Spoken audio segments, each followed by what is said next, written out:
Bienvenidos a Instrucción Bíblica Básica y al séptimo y último, por ahora, estudio sobre la salvación, esta gran salvación, este gran Salvador. Nuevamente recordamos que algunos de los textos necesarios para estudiar este tema se incluyen en el vídeo, no todos, y que en la guía escrita hay otros que recomendamos que se estudien. Y alguien dirá, bueno, ya hemos dicho bastante sobre la salvación, hemos hablado de todo ese beneficio, cómo Dios perdona nuestros pecados, cómo Dios elimina las consecuencias de nuestro pecado, cómo nos redime, nos reconcilia, nos adopta, satisface su ira, expía por nuestros pecados, etc. Ya hemos dicho suficiente. Bueno, falta un elemento muy importante. En teología es un concepto bastante estudiado y bíblicamente también, especialmente cuando leemos la carta a los Gálatas y la carta a los Romanos. Nos referimos al término justificación. Este término es muy importante también para aquellos de nosotros cristianos llamados protestantes, porque este concepto fue de alguna manera, vamos a decir, resucitado, redescubierto por Martín Lutero como parte de sus postulados que defendió en eso que llamamos hoy la Reforma Protestante en el siglo XVI. Así dice la Biblia. En consecuencia, ya que hemos sido justificados mediante la fe, tenemos paz con Dios por medio de nuestro Señor Jesucristo. Hemos sido justificados mediante la fe. Vamos a tratar de explicar este concepto. Hay una forma tradicional de explicarlo, que es que cuando Dios nos mira a nosotros, cuando Dios representado sencillamente en ese gráfico como este triángulo que ya hemos visto antes, y lo que está al lado derecho se supone que es como el ojo de Dios, cuando Dios nos mira a través de Jesucristo.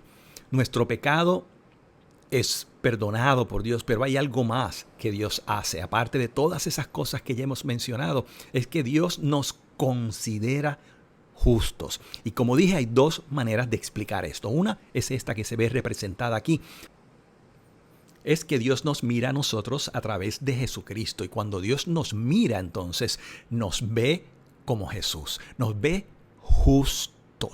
La palabra justo es muy importante en el Antiguo Testamento, en el Nuevo también, pero en el Antiguo Testamento se ve que el justo es esa persona que vive de acuerdo a los mandamientos de Dios.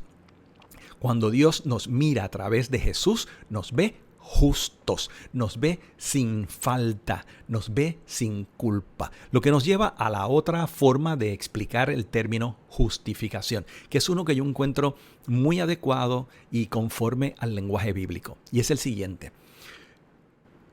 La palabra justificación tiene relación con la corte, con los juicios, con el dictamen de un juez.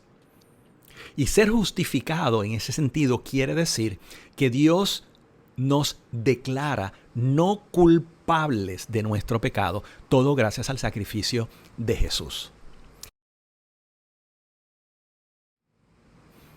Hemos dicho que Dios quita el pecado y los resultados del pecado, pero que la culminación de ese efecto maravilloso ocurrirá cuando Cristo venga. En el próximo bloque de estudios hablaremos un poco sobre esa transformación que mencionamos, que se le llama el nuevo nacimiento, pero que tiene mucha relación con este último concepto de la salvación y de la justificación. Y quiero leer lo que dice aquí. El nuevo nacimiento no significa que nos hayamos convertido en personas perfectas. Esto es muy importante. El cristiano no es perfecto. Pecamos. El cambio que Dios ha hecho en nosotros es indudablemente milagroso, pero no es una transformación absoluta y total en el sentido de que el pecado desaparece para siempre de nuestra vida. Como hemos dicho, para eso esperamos el regreso de Jesucristo. Sin embargo, el nuevo nacimiento sí significa que Dios nos ha dado una nueva naturaleza, un nuevo corazón, como vamos a ver en el próximo estudio bíblico, el deseo de agradarle y de orientar nuestra vida en obediencia a Él. Dios nos ha dado su espíritu y con Él las fuerzas para vivir de acuerdo a lo que tanto deseamos, vivir agradando a Dios. El pecado no ha sido erradicado de nosotros, por eso aún pecamos, pero ya no vivimos para pecar. Pecamos, pero no vivimos pecando, ya no vivimos para pecar.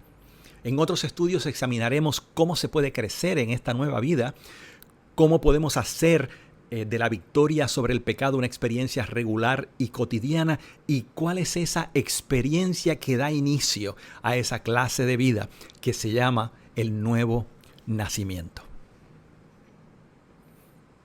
Da gracias a Dios por lo que ha hecho en ti y por lo que continúa haciendo, formándote como hijo suyo. Dios te bendiga.